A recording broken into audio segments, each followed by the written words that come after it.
Good evening, everyone. Good evening, everyone at the OSERE, at the orange, sitting on the Orange Tribune, and very much hello to all those watching from home, watching today and watching in the future, just like I just heard. It's a pleasure for me to host tonight this edition of the BK Talks, Finite Planet, Degrowth by Design. We will be later introducing our guests properly, but I want to thank already Mark, Andy, Darinka, Luisa, Mark, and Vine for being here with us tonight. I also would like to thank the initiative of the Climate Action Group that has started in our faculty recently.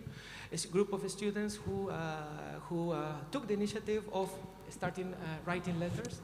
I thought it was a beautiful way of showing a certain kind of concern to the faculty, to the dean, actually, and the dean responded.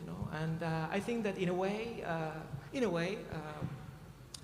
these BK Talks is sort of a fruit from that initiative. Tonight, we have one of the members of the panels who is participating on behalf of the Climate Action Group. She has her own opinions, of course, but she's here thanks to the Climate Action Group with whom we have been in contact. So I would like to just get started with a little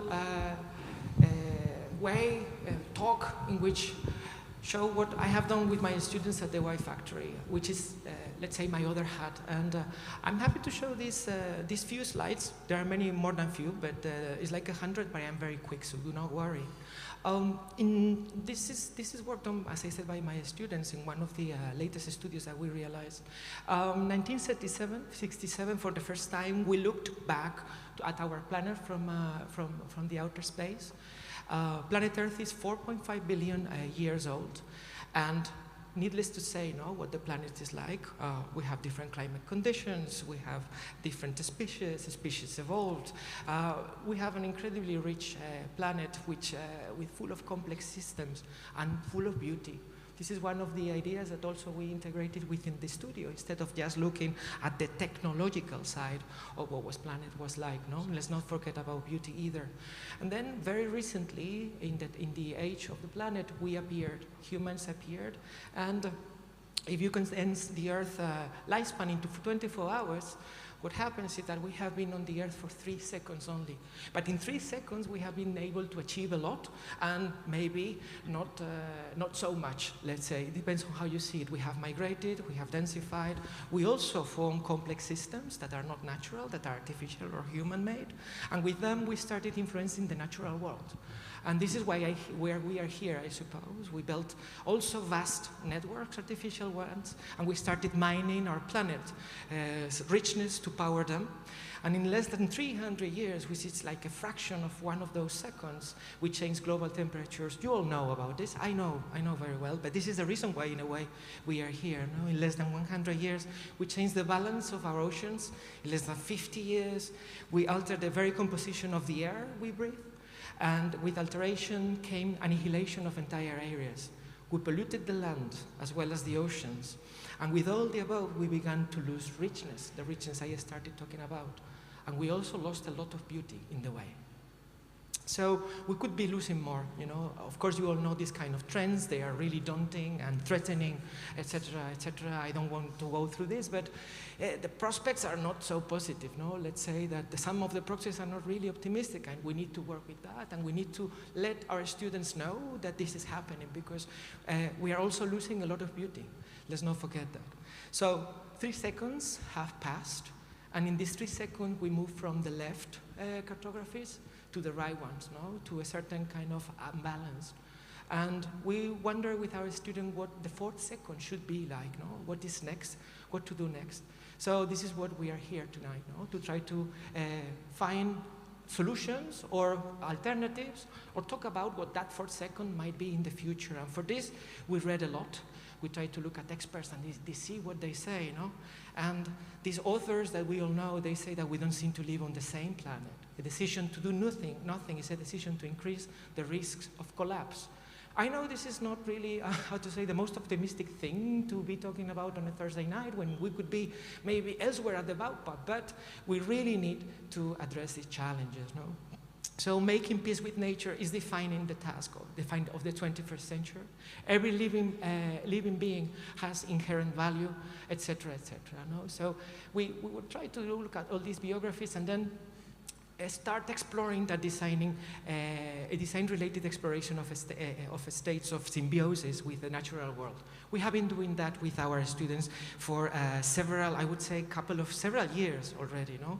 We look at the urgencies because they disrupt balance, no? And then we try to measure and we try to find what the parameters are, how to change those parameters, how to curb those trends I was showing earlier. No? So, but we also realize that in order to trigger those changes, we need to act, no? And there's a discrepancy that we need to try to stabilize by acting. And we need to act in order to, let's say, carve those urgencies. We looked at design. As designers, we look at what are the solutions that nature is actually proposing, what technology is actually proposing, and we produce these long catalogs of what is it that we can do, what is it that nature can help us with, what is it that technology can help us with, etc., etc. In this kind of very, in a way, I would say, two possibilities. Let's say, we believe that technology will save us, but I started to believe that, or to think that maybe it's not only technology which is going to save us, no? And then we design. After research, then we design, and then we design against carbon, we design for water, for resources, for energy, to curb the temperature. Biodiversity, land uses, we talk about forests, we talk about cities, oceans, and we design for any place in the world. No, in a way I understand that more than the city, or I would say that the planet is one entire city inhabited by 8 billion people, no? That we design. Is what, I know that you are very tired of maybe the term, is what we call the Anthropocene. But this is a little bit, maybe not exactly what I believe in any longer. We keep telling our students by 2100 we will be 11 billion, and that we will waste more, and that we will drink more, and that we will build more, and that we'll cover more areas, we urbanize more, and we will consume more, etc., etc. And this is daunting, no?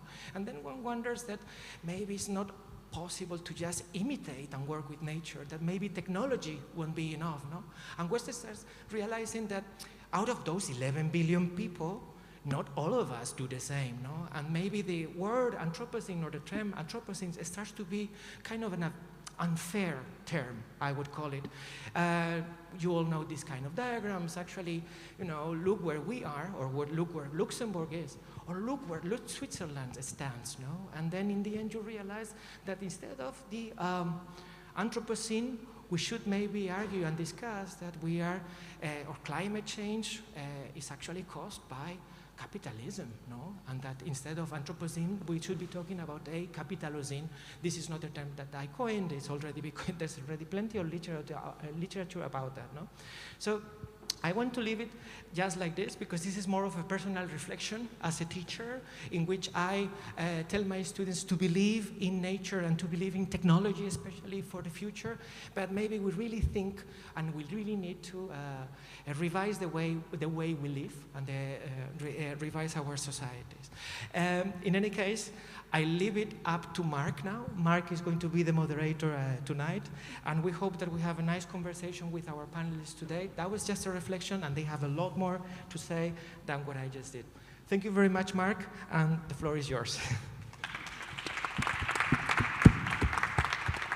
All right, thank you, Javier. I'm still processing a little bit all these slides and terms and quotes and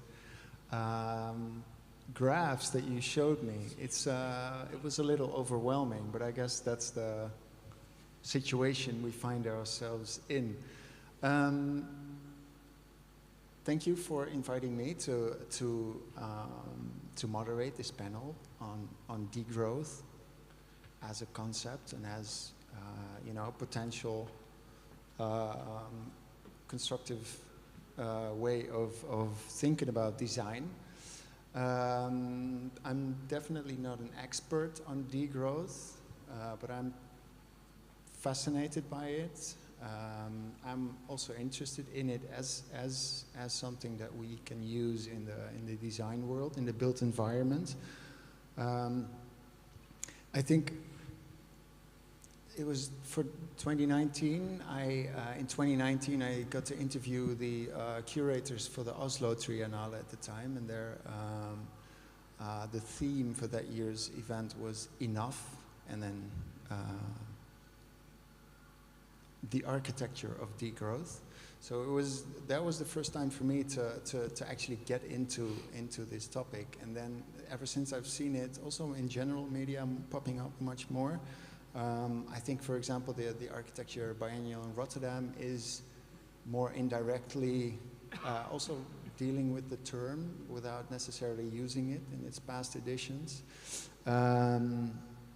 There was recently, I think half a year ago, there was an article in the Financial Times saying that the Netherlands is probably the country to hit the limits of growth to be the first country to reach these limits. Well, I think it was last month that Jason Hickel, one of the, let's say, the famous degrowth advocates, a professor that Winne knows well, spoke to the Dutch Parliament about the concept. So I think it can definitely be a constructive, let's say, a counterpoint to the more conventional and unsustainable modes of life, of economy, and of spatial practice that we need to maybe unlearn somewhat. And maybe it's,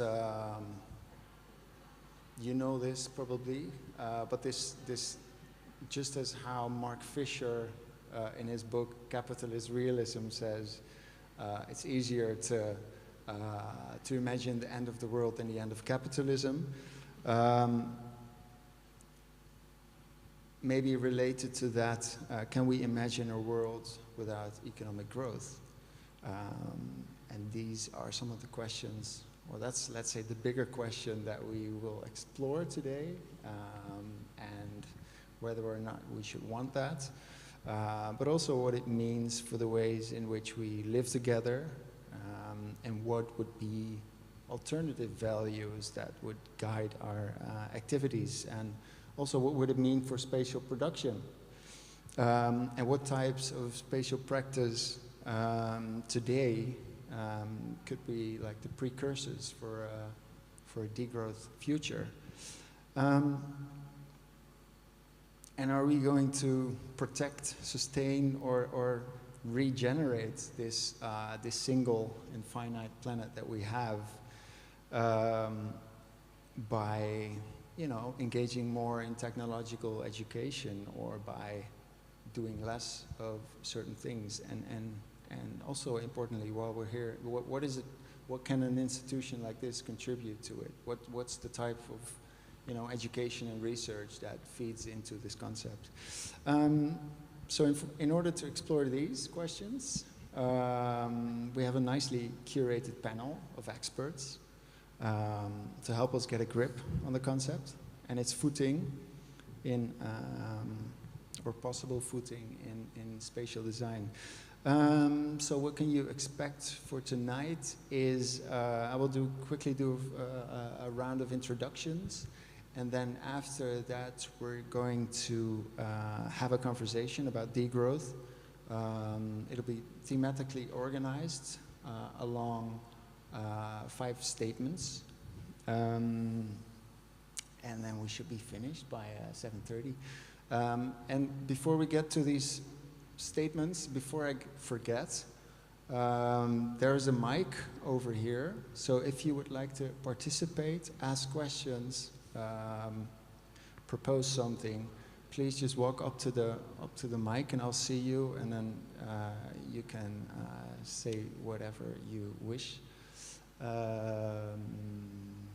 Yes, so let's tell you who we have here sitting next to me. Right next to me on this side is Darinka Ciszka. She is an associate professor in housing and social sustainability at this faculty. She's a co-founder of CoLab Research Group and the working group Collaborative Housing at the European Network for Housing Research. So a lot of your work revolves around collaborative housing. And your educational career started in the humanities before you arrived at a PhD in architecture, if I'm correct. What do you think architecture education could learn from the field of sociology? Yes. Well, thanks very much for having me tonight. To your question, I started studying architecture actually, and then I went to sociology, urban planning, and then worked a little while in sustainable development. And I then came to TU Delft to do my PhD in real estate and housing. So yeah, I started studying architecture, but I studied not in a university of technology. I started studying architecture in a university which was built on the French tradition of the Beaux-Arts. So it was a more humanist or artistic tradition. And now, working here for a few years, I realized that there are quite a few differences in the sense, and the approach that these different traditions of how to educate architects has on the role of technology. And this connects very much, I think, with what Javier was saying before. The capacity of technology to give answers, or better said, ultimate solutions to problems that are actually created by people and by institutions. I think that if you ask me what we can learn from this more humanistic way of looking at architecture in the built environment is the need to think that any solution we create through design has to be rooted in a better understanding of the causes of these problems, which, as I say again, are 90% of the time man-made or human-made. So this connection sometimes I find can easily get lost between this excessive focus on technological solutions in the context where, yeah, we were talking about the Anthropocene, so we need to work with human behavior in order to solve problems that are reflected in the built environment. Yeah, and so maybe related to that, a concept that you are specialized in is social sustainability. How does that relate to, let's say, the more technological approach to sustainability?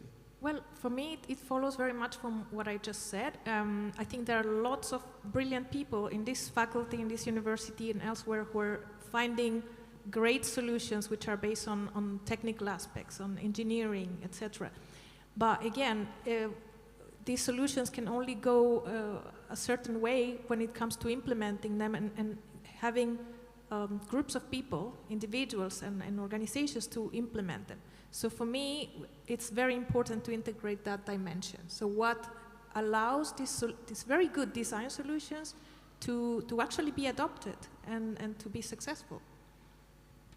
Yeah, thanks. Next to you is Luisa Martins.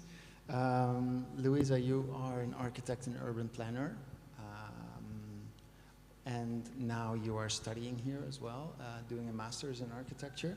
And you're currently working on a graduation project within the studio City of the Future, focusing on post-oil futures. And I think your case study is let's say, Brazilian oil infrastructure. You're also a representative of the recently founded or currently being organized climate action group at this university. Where shall we start with because I was going to ask you, like, could you give us the gist of the, let's start there. Could you give us the gist of what your graduation project is about? Yeah, I think it's a good start. First of all, thanks for the invite. Thanks to the Climate Action Group as well. In my research, I look at a city called Cubatão, which is in between São Paulo and the coast. And it's a place that grew around a petrochemical hub established by Petrobras, which is the Brazilian state oil company. And I think it has always been a place that has fascinated me, this contrast between this built industrial and natural landscapes. But coming here and hearing so much about the energy transition led me to asking, what happens then to places like these, where the oil industry is such an important driver and prominent player? So in my research, I started to speculate on future scenarios for this place. And naively, I initially assumed that maybe it will become this sort of ruin or this sort of ghost town. But my research allowed me, and I think especially field work and talking to local actors, to see that there's this trend of a takeover from the logistics sector, which might be even more detrimental on the ecological perspective. And I think this exemplifies how the discussion of degrowth is not yet one that's top priority in contexts such as Cubatão, and maybe I'd extend that to Latin America.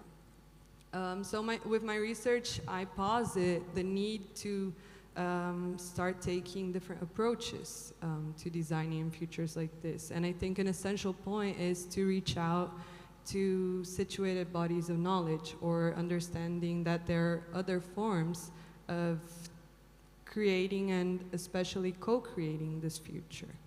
And I think this means first addressing a temporality dimension of design, which is not yet very high. It means to actually extend and listen to these other worldviews that relate to the world in other forms that we are not yet aware of. And maybe question the technocratic perspectives through which our notions of progress and growth have been founded on.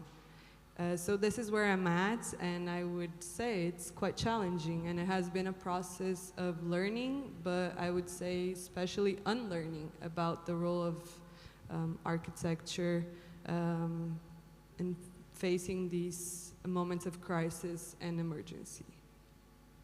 So you're also having to deal with the, let's say, the limits of your profession in that sense. I would say the limits that we know of, because I do fully trust the skills that we have as architects, and I think that it's up to us to extend them, and we can go far beyond the, let's say, conventional approaches, which I think will not respond to the problems that we're dealing with. I think we'll get to that later. Would you like to say a few words about the Climate Action Group?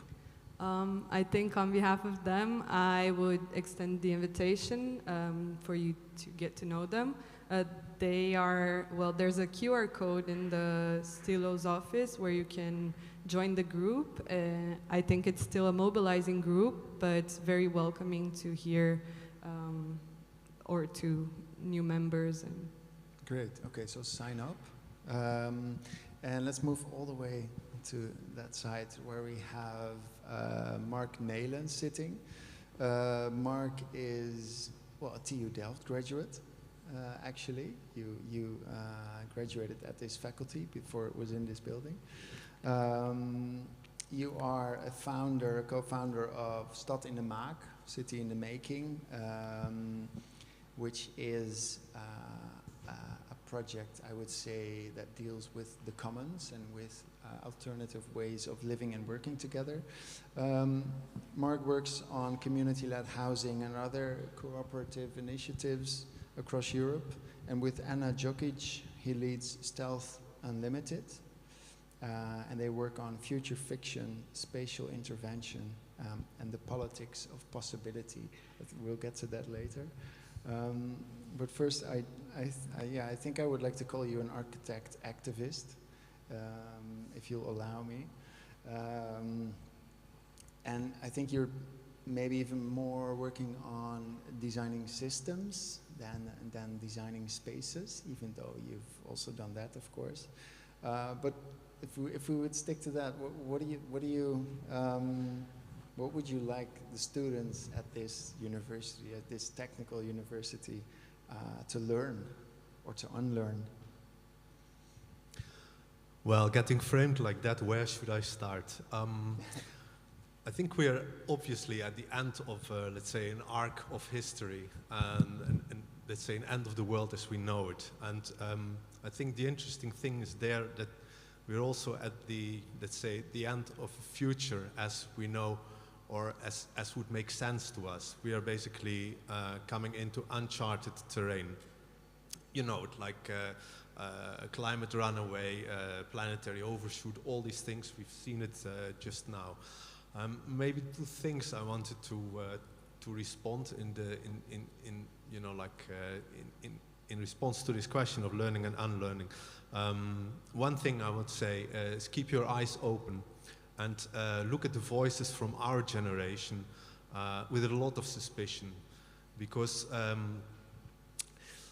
likely the choices, the solutions, let's say the certainties which are represented to you are off track, and they are likely reproducing the fires we want to extinguish. So, that being said, I think also you don't have to look at this mess which we are in, which we have entered as a black hole. I think that's not fair to your generation. I think that's not, it's depressing, and I think it's also not very helpful. I think you can take it as a sort of a ground zero, a starting point from where you can look at the future as a time where things might be different, should be different, and where you have a different framework, a different framing of the world than what we have now. And a few days ago I had sort of like a flash, and I was thinking, like, when I was studying here, that was still in that tower over there, we were listening to Rage Against the Machine, and I was thinking, now maybe you just have to ditch that machine altogether and come up with something else. Right. So there's a mission to you. Next to Mark is Andy van der Dobbelsteen, who is a professor of climate design and sustainability at this faculty, and he is also the sustainability coordinator for TU Delft. One of the key concepts you work with is a smart and bioclimatic design.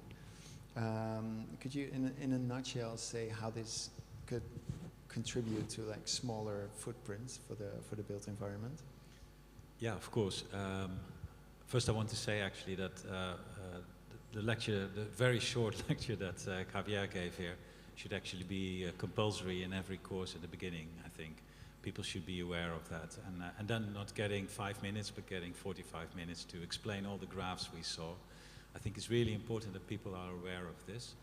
And it basically showed, like Javier presented, that the Earth has existed for 4.5 billion years, and the estimate is that it will still last 4.5 years. So we could say we are in a midlife crisis, literally, on Earth, and it's our little pest called human beings that is causing this midlife crisis. And there is a way out, and that's my link to bioclimatic design, because nature knows how to restore.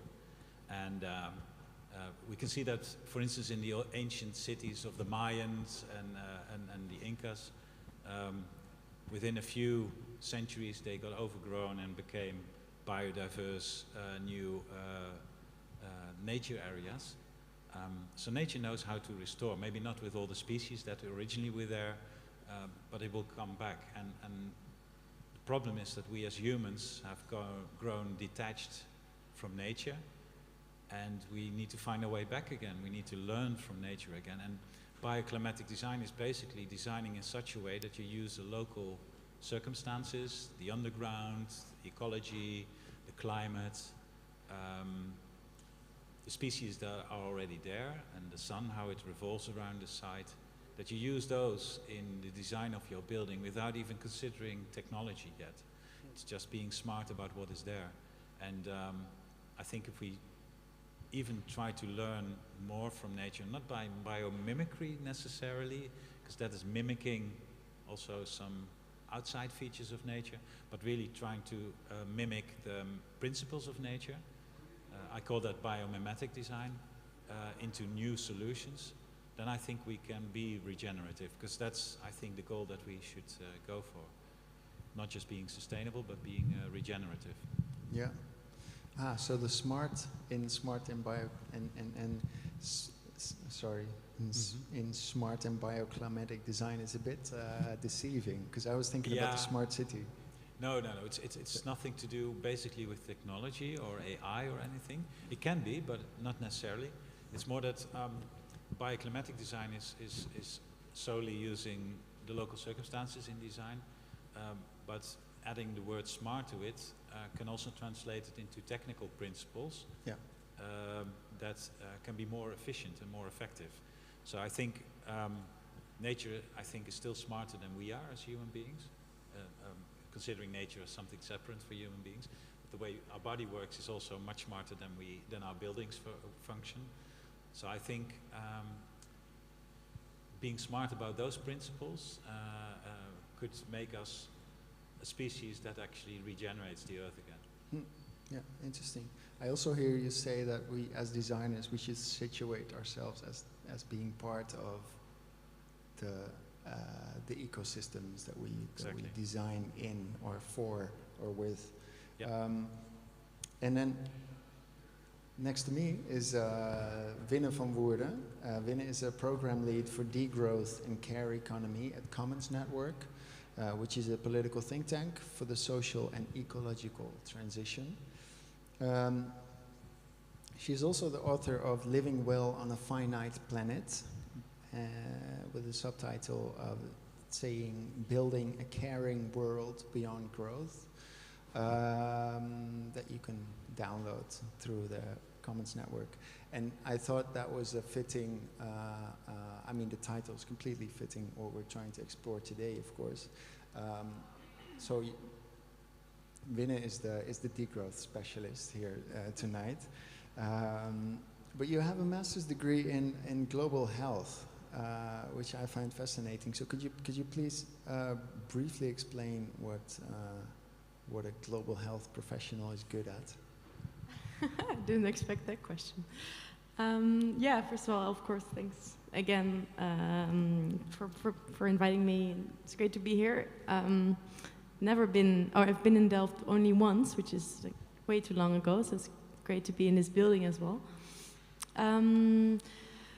Global health basically is a discipline that looks at international health issues and looks how power dynamics and the way that we have designed our economies is related to health outcomes. And I specifically focused on what we call political economy of health.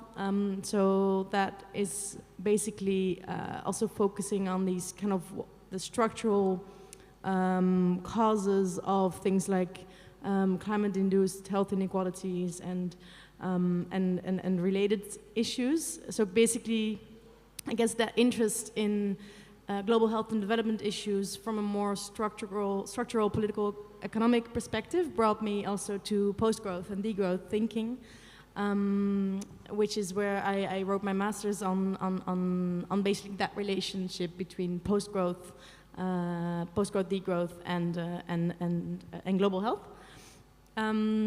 So basically, I think this is a good bridge to then introduce what post-growth is, or degrowth. Sure. Yeah, I think if you allow me, I will, I think that we can also use that as like a segue to the first statement. Sure. What I think is interesting is that you connect, in a way, so human health to the let's say planetary health, or the health of the ecosystems around us and the planet as a whole. Yes, I think so. This idea of planetary health, it's basically a new discipline that was coined not so long ago, I believe in 2017, by the Lancet and the Rockefeller Foundation, and it was basically a call towards the global health community to focus or broaden their perspective beyond the human, the boundaries of the human body, and basically acknowledge that thriving humans are dependent on thriving ecosystems, right? So, and also acknowledging the fact that the WHO has announced that climate change is the single biggest threat to human health of the 21st century, and that the health community should acknowledge that as such. So basically this is why I've always been interested to linking my kind of passion for sustainability to my profession in global and public health. From a more political economic perspective. Yeah, great. And then let's see if this thing works. I just found it in my pocket, and if we can get to a first statement that we prepared, and that we can also use for you to introduce this concept of degrowth, right? So the statement is degrowth equals more well-being for the planet and everything on it. But you can first kind of delve into some of the key characteristics of degrowth, and then you can say what you think about this. Yeah. So what is degrowth about? So first of all, of course, it's very hard to define degrowth because it is it's quite a heterogenic concept.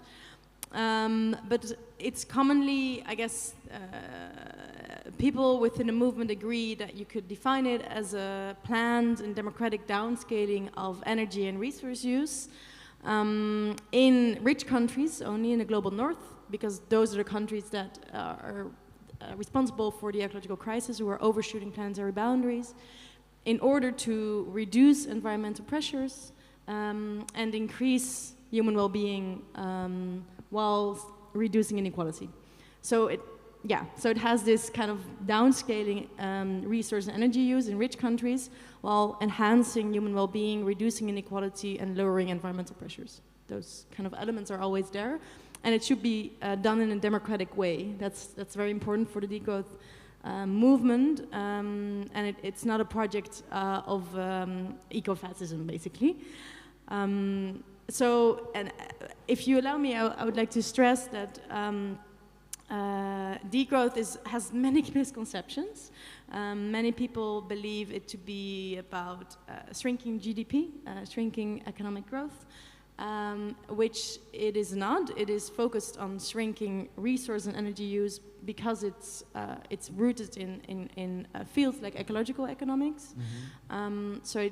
And this is what matters, right? From the perspective of ecology, GDP doesn't matter. What matters is resource and energy use, or material throughput. So of course we know from scientific studies that material throughput, resources, and energy use is very much related to GDP. So as we scale down resource and energy use, GDP might lower. And this is why the degrowth movement calls for organizing our economies in such a way that they are prepared basically for this. So they call for organizing our economies in a way that our well-being is not dependent anymore on growth. So basically to decouple human well-being or welfare system, social security from economic growth, because currently this is very much related, of course. As we already talked about, capitalism basically is a system that is, I would argue, definitely at the core of the ecological crisis that we are in, and I definitely agree with the concept of capitalocene coined by Jason Moore. And we know capitalism is an economy that is dependent upon and organized around ever-rising levels of economic growth, right? And if we would then call for degrowth within a capitalist frame, we would have kind of a social catastrophe, because people would lose their jobs. They don't have income anymore to provide for their needs, and so we need to be prepared for that. this is, Vinna, I guess, what degrowth is about. Can I ask, because it doesn't mean that degrowth necessarily is equal to a better well-being, because it probably only happens if degrowth in resource use is combined with increase of living quality, right? So it's sort of shifting the growth from more to more resources, more waste production, more energy, etc., to creating more quality for people and nature, right? Sure. Because then I think, because the danger is, of course, if people think that they are not allowed to use any more of our amenities, for instance, that they will consider it a decrease of quality of life. Yes, no, of course. This is an important difference between degrowth and recession, right? In a recession, the whole of the economy shrinks. It's not like kind of it doesn't discriminate between between sectors. Yeah. Degrowth is precisely about scaling down only unnecessary forms of production or unnecessary industries, and we can have a democratic discussion on what we think those are, right? Yeah, yeah. Degrowth scholarship points out to SUVs, private jets, industrial beef, and the like. But at the same time, it's about improving access to things that we clearly do need. Yeah. Decent housing, nutritious food, high quality healthcare, education, all those kind of things that are currently within a capitalist system made what you could call artificially scarce. So they're privatized, they're commodified, and this is why degrowth scholars argue for kind of expanding access to those sectors in a system of making them organized in a public way or a cooperative way with commons, which you also mentioned. So it's a whole, of course, growth of other values, actually. Yes, and yes. Some people would say it's a shift from quantitative growth to qualitative growth. Exactly. Yeah. I'm not sure what to think of that, because I think questioning growth is also very important. This kind of growthist thinking. Yeah. Interesting. Maybe I want to ask something about that, but I also saw like something in the corner of my eye. I think Darinka, you were raising your hand. Yeah. Well, if you ask me to react to this statement, my answer would be no. And here I would like to introduce a little bit of a different point of view, and I already mentioned this when I was invited to this panel. I think that degrowth is not the best concept to talk about what we really want to achieve.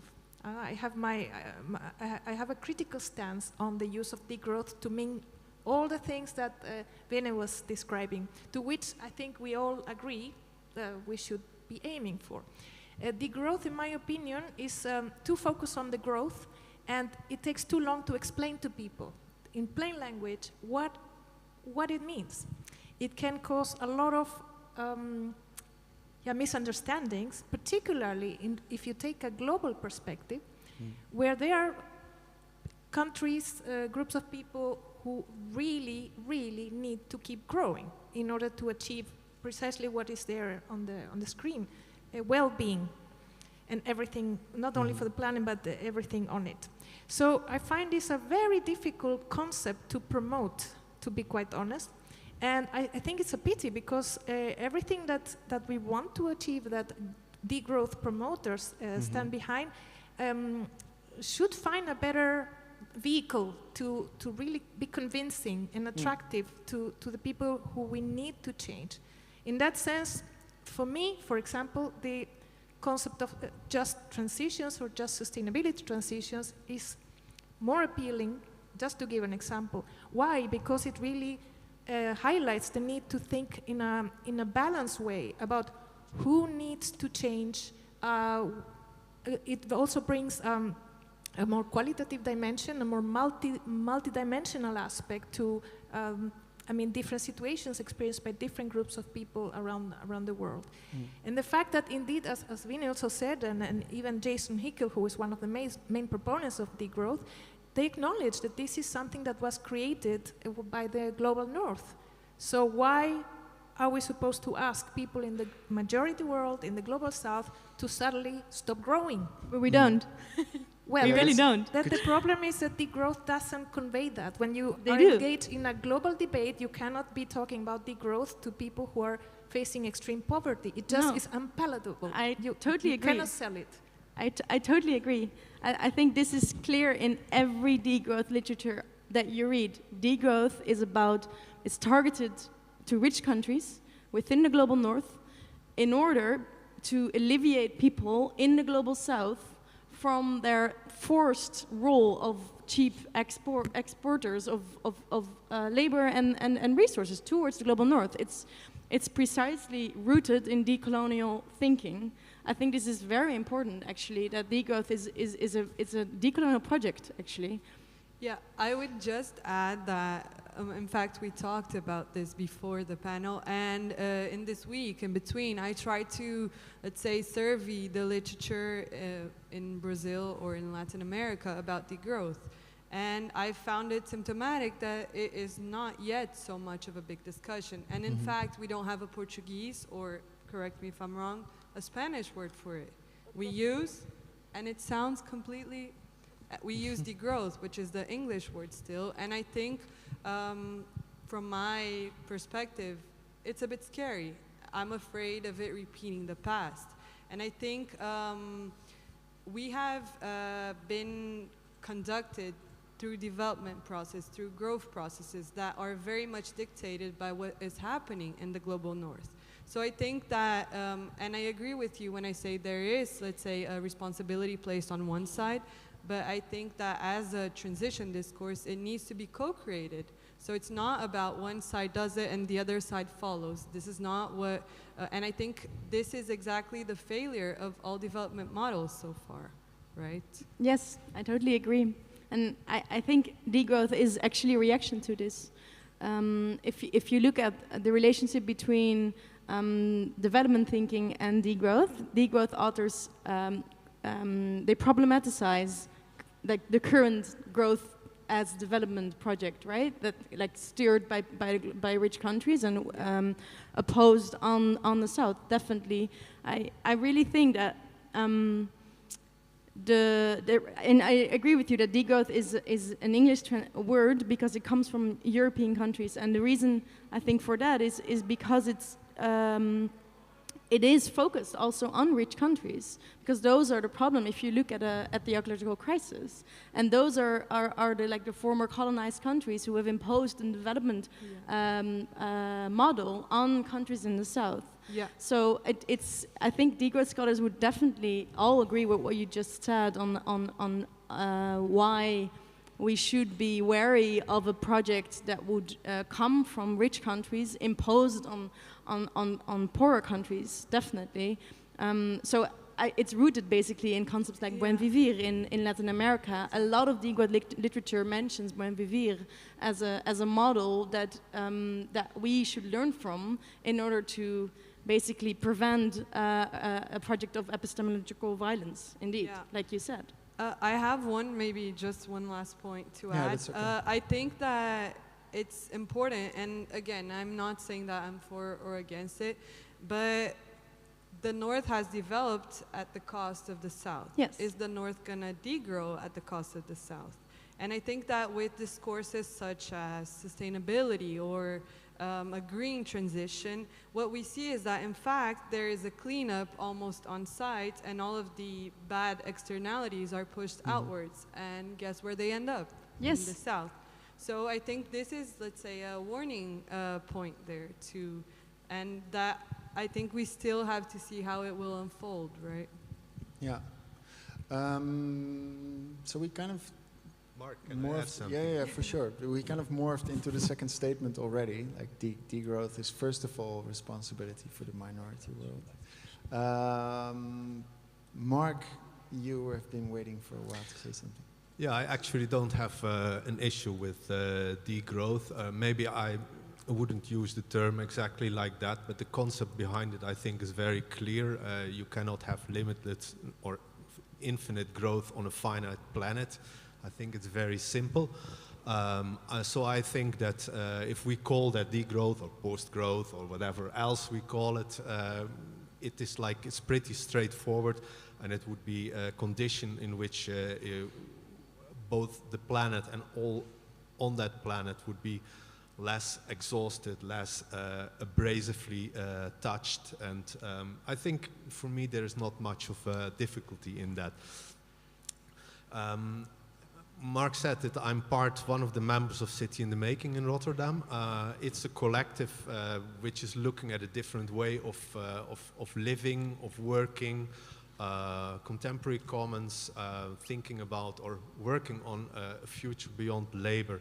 And I think one of the things in there is that we don't have this degrowth as a sort of like banner on the window. Actually, I guess if you would ask people, they would not even know exactly what it is. But inside, I think we have sort of a hunch of what it actually could be. And I think it has to do with, let's say, letting go of things like housing careers, upward mobility, this endless striving for progress.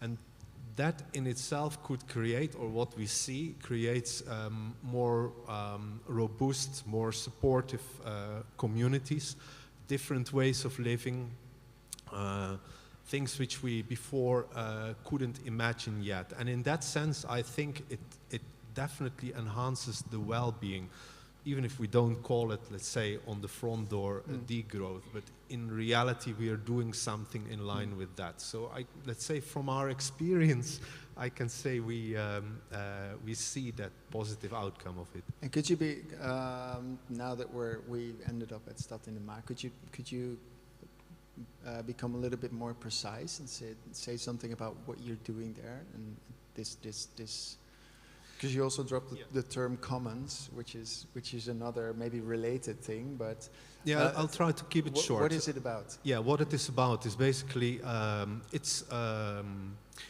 pool of buildings which came about as a result of the global financial crisis. So after 2008, a whole bunch of real estate became sort of useless for the property owners. And on the other hand, we understood there are quite some people who are looking for space in the city, because space is one of the most expensive things which we have in the city.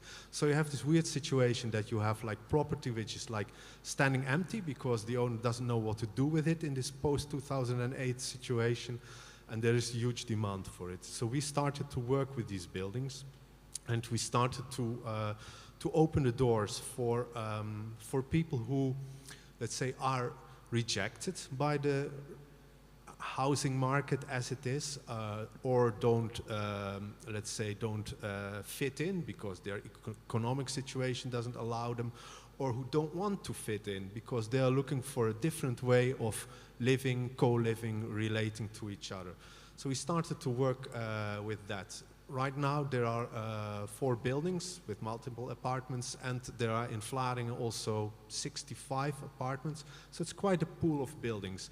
People coming there are, you know, like students, are people from creative sector, are people with high labor mobility, people who crash out of marriage and need, you know, get kicked out of the door, need to be somewhere, people who are lost between institutions, you know, maybe a bit confused in society.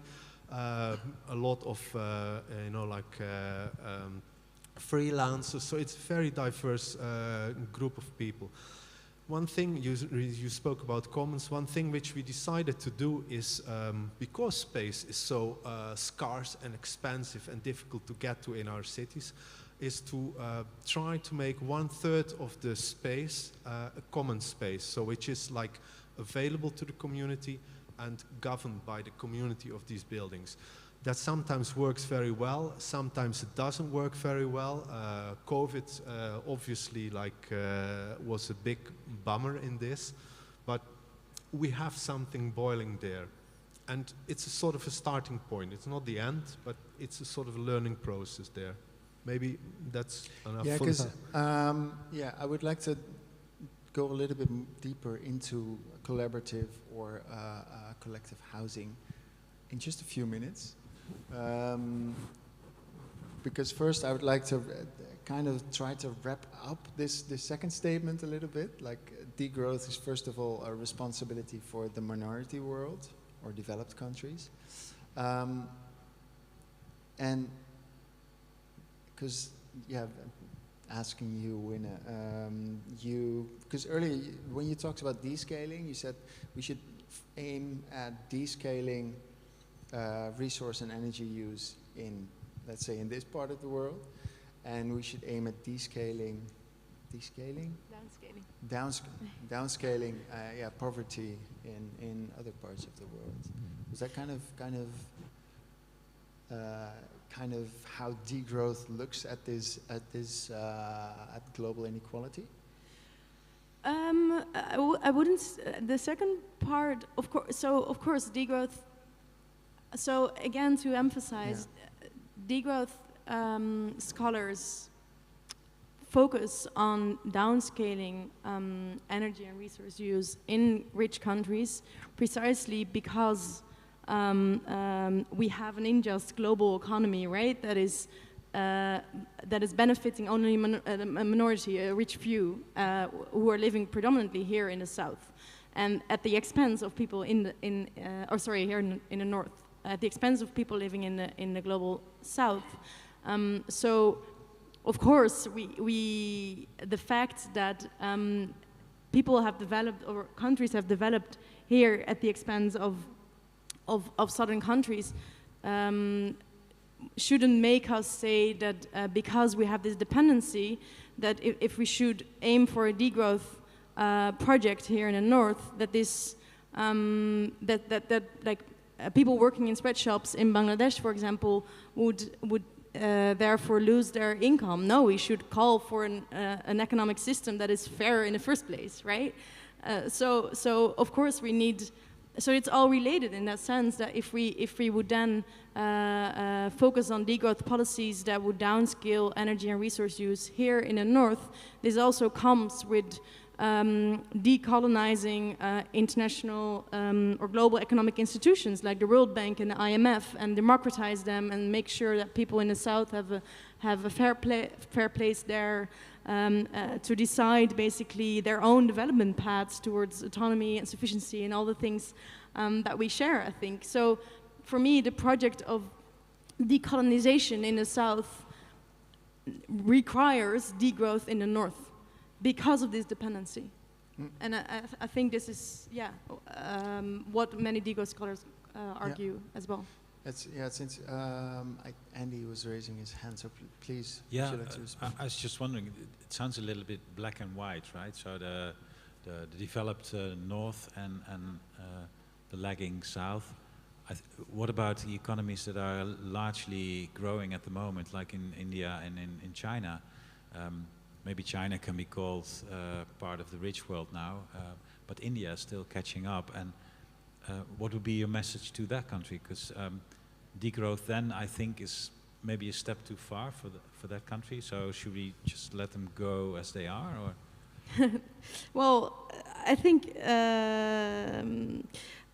I think the case of China and India is a discussion that often pops up, indeed, amongst degrowth within degrowth literature. And for this, I think it's important to look at historical responsibility for the ecological crisis, and to look at kind of per capita emissions. Mm-hmm. So, for example, we know that India has is emitting hugely because they have a huge population.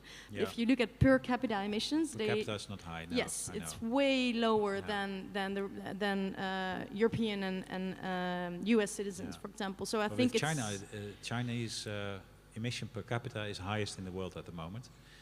But we should say that's because how we account their production facilities, which is mainly producing for rich countries elsewhere. Yes. So it's also the way of accounting. Exactly. So there's a lot of accounting here that is important, and I think it's often done in a way to focus, actually, to point our fingers towards China and India as the problem currently, and this is just it's not the case. I think.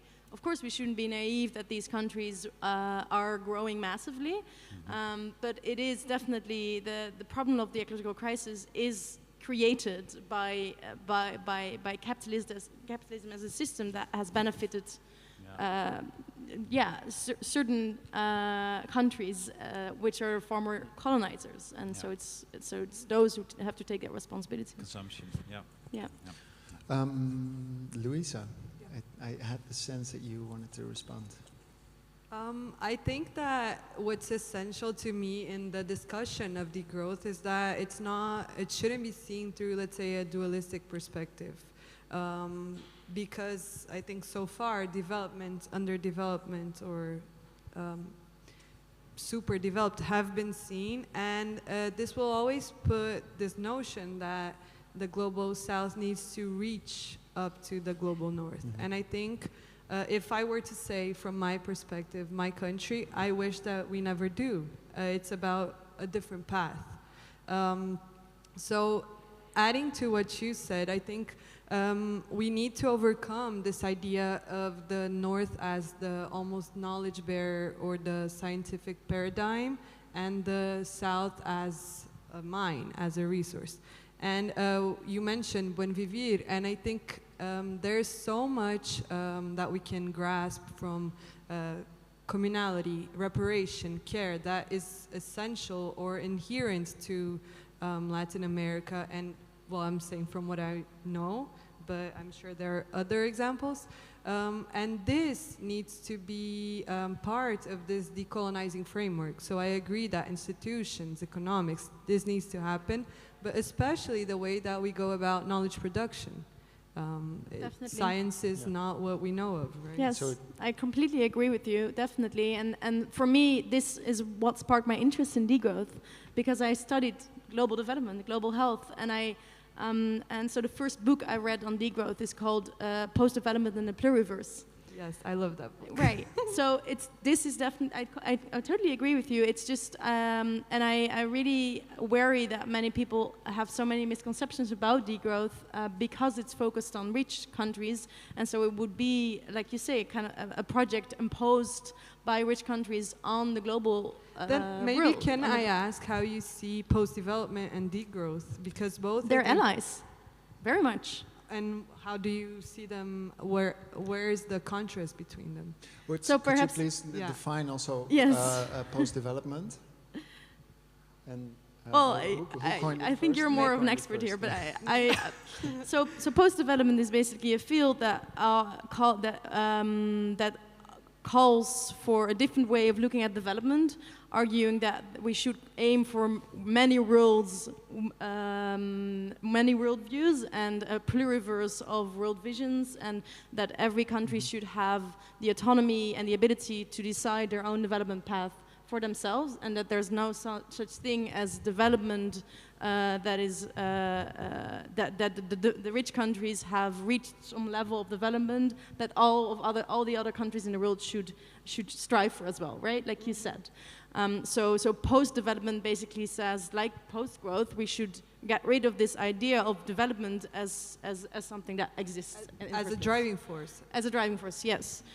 And so I think if we agree on that, I think we need degrowth in the north because it is precisely about, it's the same. But then it's only focusing on rich countries because it's so much rooted in ecological economics, in the ecological crisis, and that we know that rich countries are the main countries who are responsible for this. So this is why degrowth is not focusing, of course not, on poorer nations. So it's up to each country or each community or each, however you define it, which let's say paradigm they like to follow. Yes, in a way, it's decolonizing or growth imaginary. All of these jargon loaded things, but decolonizing our idea that growth is good. And that growth is something that we should strive for, and that we can also organize our economies around provisioning for human needs without needing growth in the first place. And I think both transition discourses, both degrowth and post-development, they bring this necessity of assessing it locally, or what is the local scale, rather than being susceptible to this global trend or this global scale, Yes. right? Yes, which is indeed why it focuses many, both post-development scholars and degrowth scholars focus on localizing production, localizing economies, focusing on commons, forms of provisioning, to scale down also our footprint basically as an economy, which is I think where designers come in as well, for sure. All right, that's a great Bridge. Bridge, a great segue to the I next. did your job. To a next, yeah, thanks. To a next statement, but Mark, I saw you No, yeah, just go raising your on. hand. Let's move on, or you wanna add something? Still No, I think that the whole construct is fraud. First of all, I'm not sure that developed countries are so developed, so I find that already problematic. And maybe to strive even for the level of these developed countries is the path which no one should walk. I think that's the path to suicide. So this is one thing, and I'm not sure. I think it is our joint responsibility, and not just of what you said. Look, it's maybe a bit black and white, as we say. It's like the North or the colonizers versus the like the colonized. I think the responsibility is on all of us, but the burden should be shared in a very different way. And I don't think that the burden should be taken to the largest degree by those who have been already extracted, colonized, mined, exploited. And it looks that quite some of the sort of like climate change mitigation strategies are actually working in that way, are looking at countries like India, are looking at parts of Africa, how we can use them as carbon sinks. Can we introduce new crops on a sort of mass industrial architecture scale, which are maybe a little bit more resilient to drought and stuff like that, but which would propel us on this path which we by now should understand brought us to the fire in the first place. So I think that's where I think that the responsibility is on all of us, but the burden cannot be kind of shifted to to those who are already being pushed into the abyss. Darinka, final. Yeah, just a reflection maybe to wrap up on this. I think that any concept linked to the economy and to the environment needs to be underpinned by a notion of global justice. Because I think what we've been discussing here is that there is inequality, that there has been historically an uneven path of development, like a linear idea of where everyone should strive to get. And this has created this injustice, this imbalance, and whatever we call it, where we want to go in the future needs to be fair for everyone. So there cannot be environmental sustainability for all without global justice. I think that's a great way to sum up, or to conclude on this statement, and then we can move on to housing, or a statement that relates to housing, because the built environment is responsible for a large chunk of carbon emissions and ecological destruction, and housing is a large part of the built environment. And we have at least three, maybe more people on the panel who are working on alternatives to housing. Darinka, I'd like to start with you, and then specifically on collaborative housing. How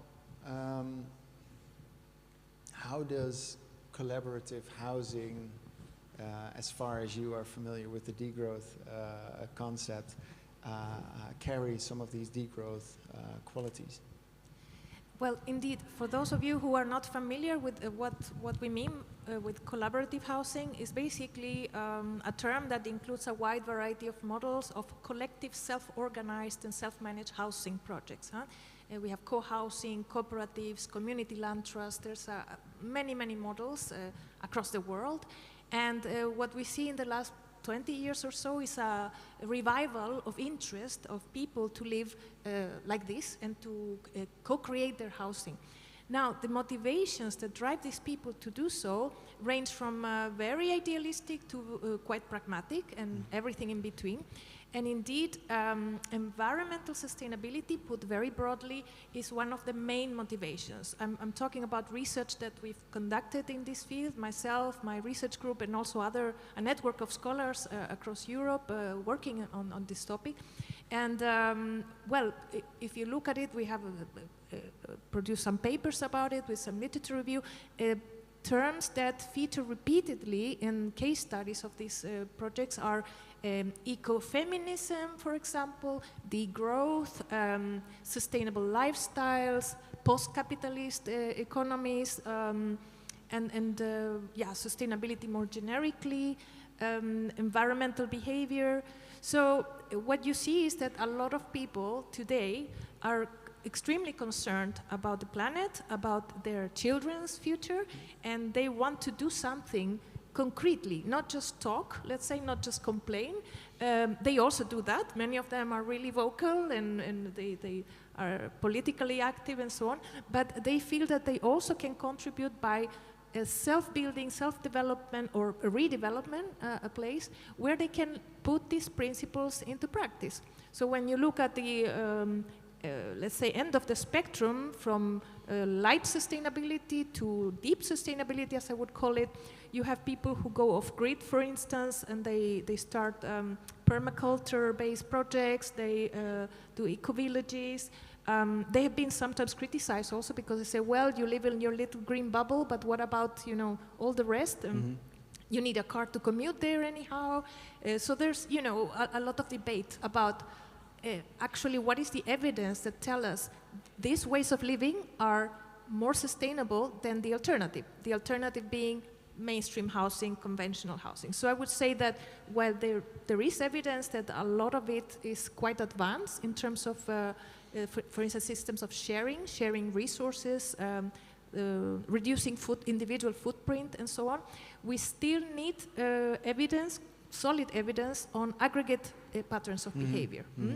But it's really one of the main motivations in this field. Yeah. And is that like globally that it's still hard to see the actual benefits of these trends, or because I was thinking in the Netherlands particularly, it seems to be quite hard to scale up this collective housing, collaborative housing movement? Well, in general, there are certain countries where this type of housing is much more mainstream, if you wish, so they constitute a large part of the housing supply, as like Switzerland and Scandinavian countries and German-speaking countries in general and so on.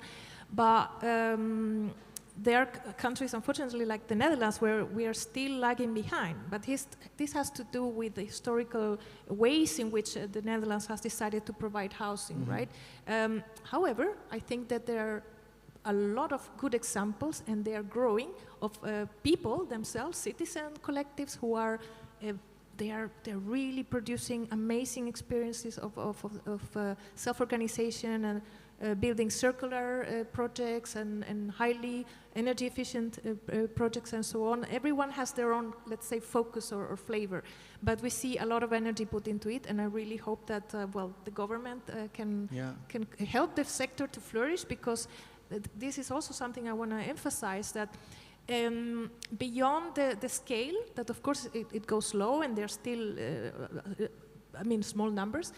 What we see there is a lot of innovation, you know, and I think that also market players, institutional providers can learn from these innovations of these pioneers. Yeah, for sure. So in that sense, they are precursors maybe of a different housing system. They are, yeah. So if you try to extrapolate that, like the potential of something like this for the housing system as a whole, what would be the large benefits of it? Definitely sharing, you know, sharing spaces, sharing appliances. There's huge potential in sharing. I mean, why on earth do we still have to build cookie cutter houses where everyone has a kitchen, everyone has a garage, everyone has their little garden?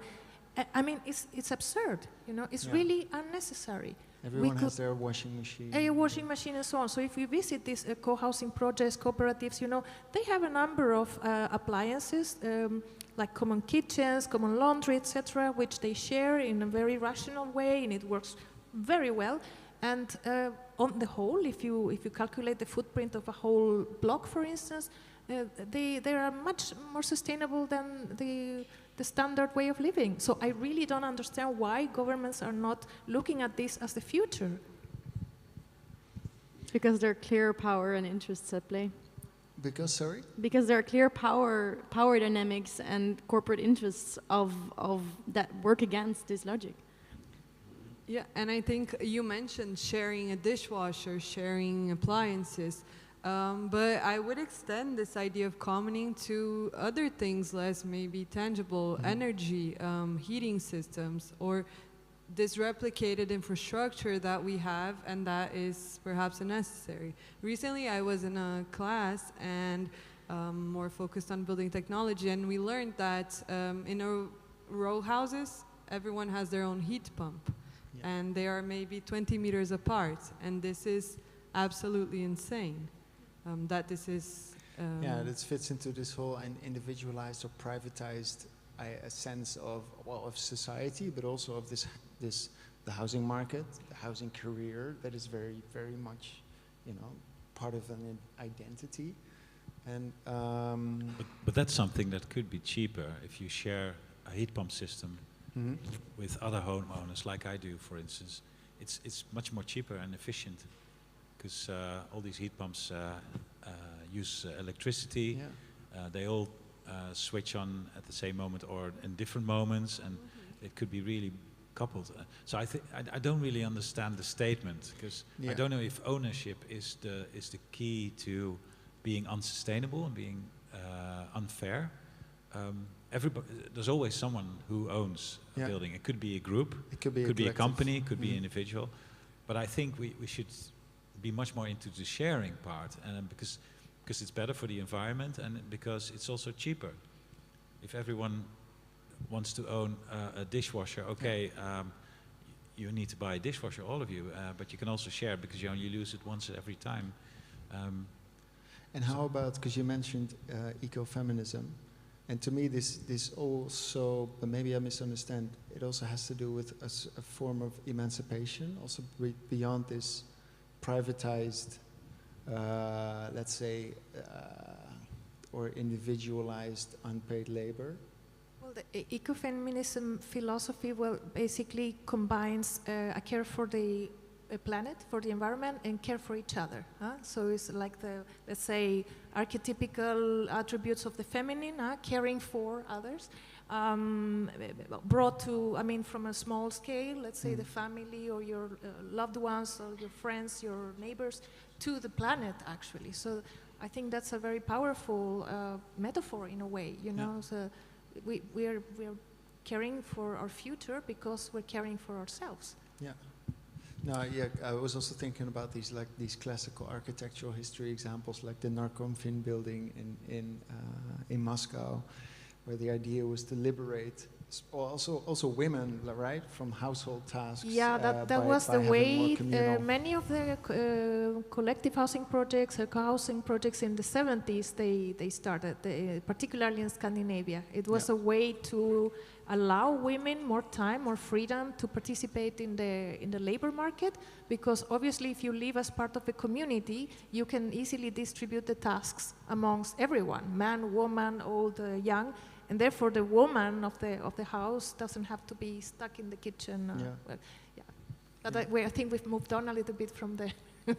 No, of course. It's... Could I briefly... Yeah, before we move to Mark, you can respond to this. To respond to your point of ownership, if it matters, I do think it matters a lot, actually. I think individual ownership is one of the core tenets of our current economy, and if we would shift to forms of collective ownership, of sharing property, this would go against the core logic of capitalism. It would basically... like one of the reasons that our current economy is like so inefficient, it's because it's organized around capital accumulation. It's organized around forcing people into like having private property, to having a home for themselves, to having all of these things for themselves, and to work more, to earn a wage, to be able to pay this, and to all of this whole kind of acceleration, right, of money and of resources, because we have certain interests at play, and to basically feed the interests of capital. Yeah. So I think Short point before. Okay. I think just the key is questioning why do we desire ownership in the first place, and why does that mean security? And then I think it's back to GDP and why do we use these indicators to assess well-being or health? And But then it should apply to not just housing or real estate. It's also cars. It's also stuff we have. For sure. But that's part of this circular economy also, to not just own everything, but to use and pay for the use of it. Sure, but this is why we see that the sharing economy is being totally co-opted, of course.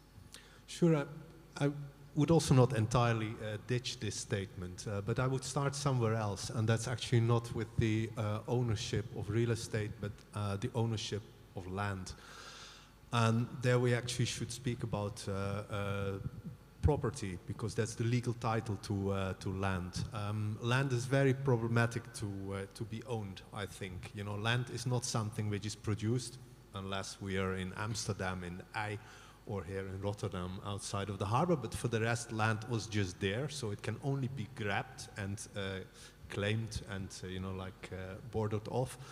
And for the rest, we are treating land in our economies as a commodity, which it clearly isn't, because you cannot produce it, and it doesn't abide to the, let's say, the basic laws of the so-called market. You cannot take land from a place where it's cheap and bring it to a place where it's expensive. You can do that with soil, but not with land. So I think land should be in common ownership, and I would start in a way from there.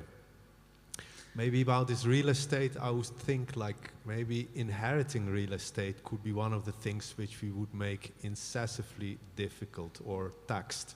Yeah. And maybe we could like massively support those forms of housing or real estate which are in common ownership, but locked in that common ownership. Yeah. So I could see that direction. Yeah, so this, I think the statement also alluded to this speculative character that some of these co-ops or community land trusts have. I was just being signed that we have a few minutes left, so we're going to move on to a next statement here. Architects should refuse to construct new buildings. Andy, what do you think? Well, in principle, I agree, but I wouldn't say necessarily always, but then come with the prerequisite that if there's new buildings constructed, that they are beneficial to nature, to the climate, to the use of resources. So then they have to be regenerative in that sense, literally. And that's also why I think here at TU Delft, because it's easy to talk about this, right? So, but each one of us here can actually start doing it. The principles of degrowth, or not constructing buildings that have an enormous footprint. To tell one bit of shame here at the campus, everybody knows the Echo building, I guess, the new educational building. And it was promoted a lot as the first energy producing building on the campus, because Pulse was energy neutral.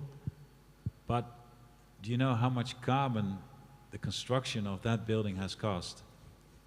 It's just terrible. And I could have told them if I had been involved, but it's 17,000 tons of CO2, and compared to the overall emission of TU Delft, it's about a quarter to 1/5 of the total emission of TU Delft, including travel, including food, including everything.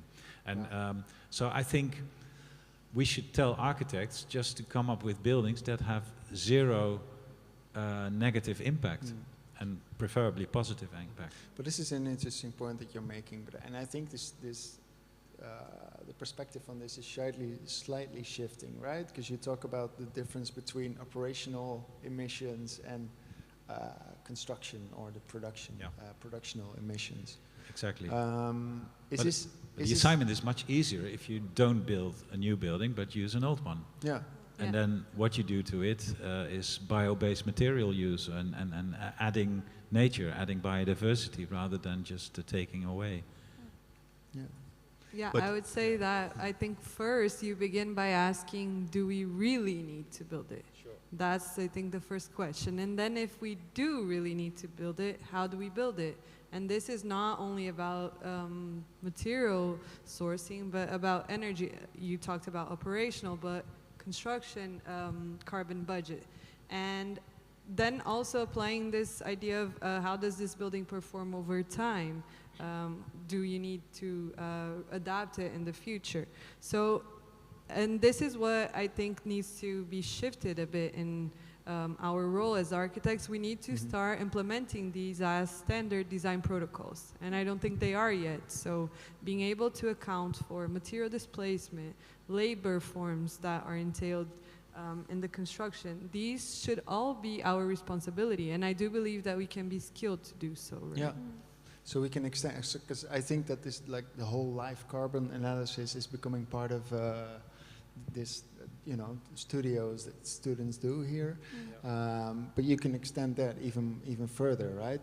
To different forms of extraction, even to the self, right? To the people who are actually working on these designs and on these projects, because it's not the most favorable, let's say, discipline maybe to work in that sense.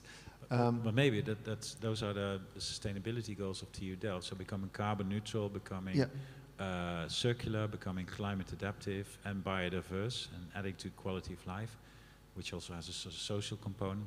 I think that's the goal for 2030, to be there as a university. Yeah. But actually everyone now should already start with it, because it will be too late if we wait until 2029 in implementing those goals. It means that actually students here should actually learn how to do that. You should pave the way forward for the rest of the world to demonstrate how this can be done. Net positive buildings. Yeah. We can move right into the last statement, because we have a few minutes left.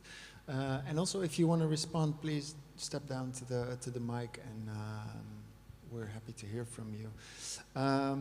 TU Delft should be less concerned with growth and technological innovation, is this blunt statement that we have here. What was I gonna? Yeah, because I wanted to also move to the climate action group, which I think stems from this open letter, or is related to the open letter by master student Antonio Kuhn. Right? Or is he not part of that? Yeah. Okay. Well, I still want to read something from this open letter, but that's his open letter. Frida. He wrote. Then I was misunderstood. I want to read out a quote from that. This is why decisions such as TU Delft's growth strategy are so baffling to me. How will we offer more study places if we can't offer sufficient housing, financial support, or personal attention at our current levels?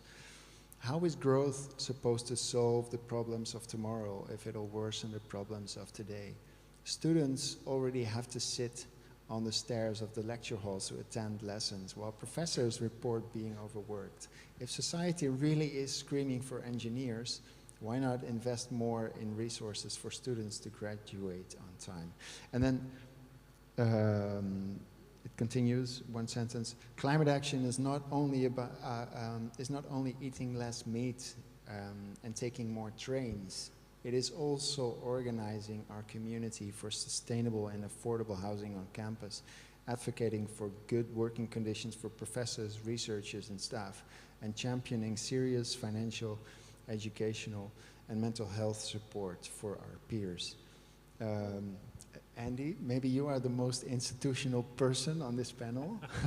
What do you Sorry think about yeah. this? No, but I fully agree. But I should say also, I think on a wider perspective, on a global and Dutch perspective, we do need green engineers of the future who can help the world to become regenerative. And but it's under the condition that our education, of course, supports that development of new engineers and designers and planners and scientists. But that's the idea behind it. I'm in one of the advisory groups that advises the executive board on what to do with this growth to 40,000 students. I can tell you that there's no idea that these students will end up here in Delft. There will be different campuses elsewhere. And I'm telling them it shouldn't be new constructed campuses. We should just go into areas that are run down, that have vacant offices, for instance, just such as the Plaspoel polder, or existing areas, and do it in a totally sustainable way. Otherwise, indeed, I agree with the letter, then it becomes worse. So the means becomes worse than the goal you're serving. And how do you feel that the curriculum is attuned to, well, to these issues at the moment, or where are you hoping it to move we're working towards? on that. So I have one colleague, Monica, who's made a complete inventory of education at TU Delft, and which parts are still missing essential information on sustainability and climate and all the sustainability issues, including social. And we're now setting up some enforcement to bring a basic program to each bachelor curriculum, to get it inserted, because I think all engineers that we deliver, I say engineers, but I mean designers and planners and scientists as well, that they should have the basic knowledge and experience to help the world, rather than become one of the old-fashioned people from our generation, right? Okay, well then let's move to the new generation. Louisa, you're studying here currently. If you want to respond to this, I would like. Let's do that. Please, what's your name and what would you like to add? I'm Tobias. I will say some words on behalf of the Climate Action Group. I think the excerpts from the letter was from another letter from another student, but Frieder, one of my companions in this group, wrote this letter to the dean of the faculty more than 1 month ago, and he had 4 demands basically to the faculty. I think a lot of students and also tutors in this faculty read that, and it was about declaring a state of climate emergency first, being transparent about the ties of the faculty with the fossil industry and the concrete industry, and being political in the decision taken, and stop the greenwashing projects that are happening at the faculty because they distract actually from other actions that are more radical and more effective that can be taken. So yeah, this is what is being discussed by us in this moment, and so just to clarify a bit on thanks for on that. So I found a completely different letter, and it was also from a student from aerospace engineering. So okay, But that's a good sign, then, I think, right? It's a good sign. Yeah, it's spread. Yeah, exactly. for sure. We And have this conference or this event that has happened at the TU Delft, discussing the ties of the TU Delft with the fossil industry recently. So I think it's a diffuse movement. It sounds like that's come out of this open letter. That is. Well, the open letter was regarding the faculty. There was this question and response with the dean, with several letters that are all in the hallway there. But other groups are also taking action on this on the scale of the whole campus. Yeah. Did you see that UvA today declared that they will cut their ties with the fossil industry fully? Can you repeat the question? The UvA, the University of Amsterdam, they will stop receiving funding from the fossil industry after movements after civil disobedience by students. So I think it's the VU. The VU. Yeah. Sorry, I thought it's the VU. Yeah. And maybe like, is there like a call you'd like to make? How can people what do you wish people to do? Well, Can they I join think you, or is it that more of Andy van den Dobbel saying covered on a very actual topic of education, and that's being reviewed, discussed. The new bachelor program is currently being set out. And regarding this, this statement, TUDEL should be less concerned with growth and technological innovation.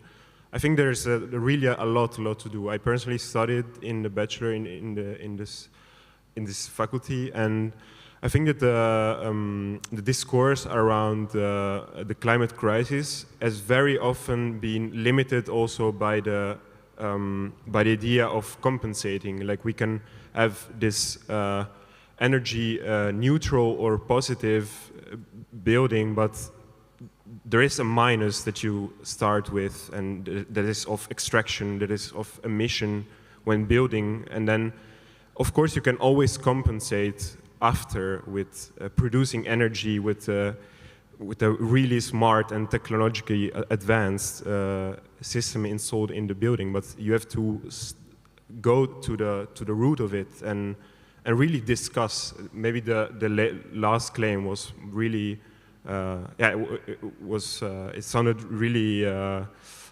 solving to me, like thinking about not building anymore, and maybe really implementing in the education a belief that we should start with existing, readapting. This is like the urgency, and and maybe look at everything that's already built as like heritage that we should deal with.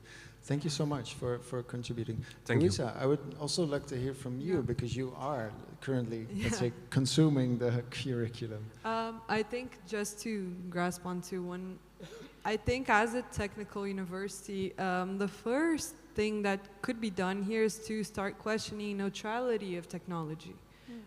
Because who does it serve, or why is it serving these people? And then he mentioned the deliberation about fossil fuels, and I was there also.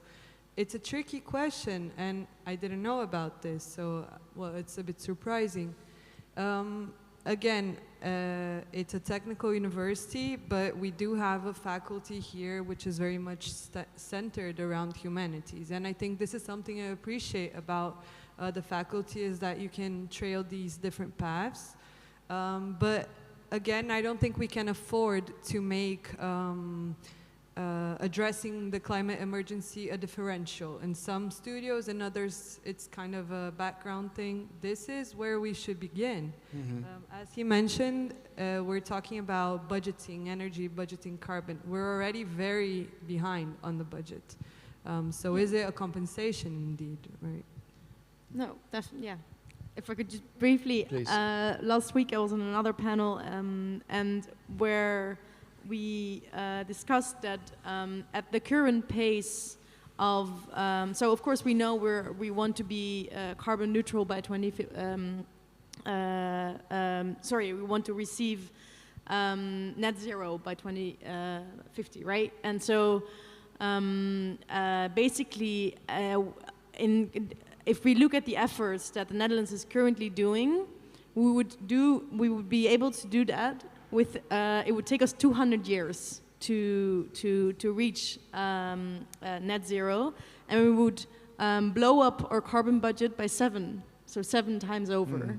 And this is just, for me, it just shows this kind of myth or fantasy, like, a fairy tale of green growth, right? Which is totally about this compensating and this idea that we could decouple economic growth from environmental pressures by just compensating and investing in all of these technology that would suck carbon back into the ground, for example. And I think we have misleading frameworks. So we look up to SDGs and things which are very much they fall short of what needs to be done. And again, they are coming from a unilateral perspective. So I think that also as an institution, and especially educating the generation that has to start acting now, we need to be taught to position ourselves critically in front of these, when given these frameworks. They're not universal, they're not neutral. I'm being signaled by our host that it's time to wrap up. So if there are any like pressing final remarks that you would like to add. Maybe I just want to say, as a sustainability coordinator from that role, please speak up as students, because we are also struggling all the time, because there's so many people here at TU Delft who don't want to change and who think it's still not serious enough, the whole climate crisis. So if any of you want to voice your concerns, please do so. Keep doing it. And there's a discussion next week organized by the Physical Student Organization, again about ties with fossil industry. And there will be other people then discussing. And I hope that there will be much more input from students then. Because you are the generation actually that will experience severely. And you're probably the last generation which will be designing buildings, because I think in 10 years this will be done by some automated, much, you know, like, because most of the stuff which we produce, you know, can easily be done by Design GPT. Exactly. So it's also an interesting world. Is the Climate Action Group, is it a students only thing, or can Andy also join? Well, right now it's mostly students, but also some tutors I saw in the WhatsApp group, and it's coming up. I think the more voices, the better, because I'm also happy to hear that also on that level it's difficult, also as a sustainability coordinator, to act. And I was really shocked by what you said, that you weren't involved with the eco building and all the strategy behind that. Yeah. So even like the organization itself doesn't really use all the resources it has. Trying to correct that on the South Campus, but it's a big fight all the time. Yeah. All right, so it's time for action, for collective action, to all of us, I guess. Whether we call it degrowth or not, we need to act now.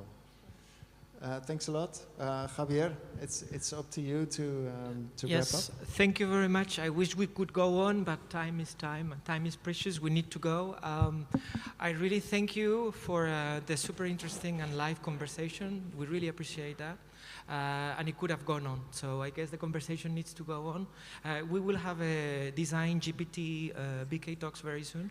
I think that's it's a pressing issue as well. I live somehow with the feeling that we didn't touch upon something, and I would like just to mention that maybe for me degrowth is not about this kind of binary relationship between a country, the north and the south, etc. And I would have missed, and maybe we will talk about it next time, is that I have the impression that this mostly the citizens, 8 billion of us, versus 100 corporations that emit 70% of carbon.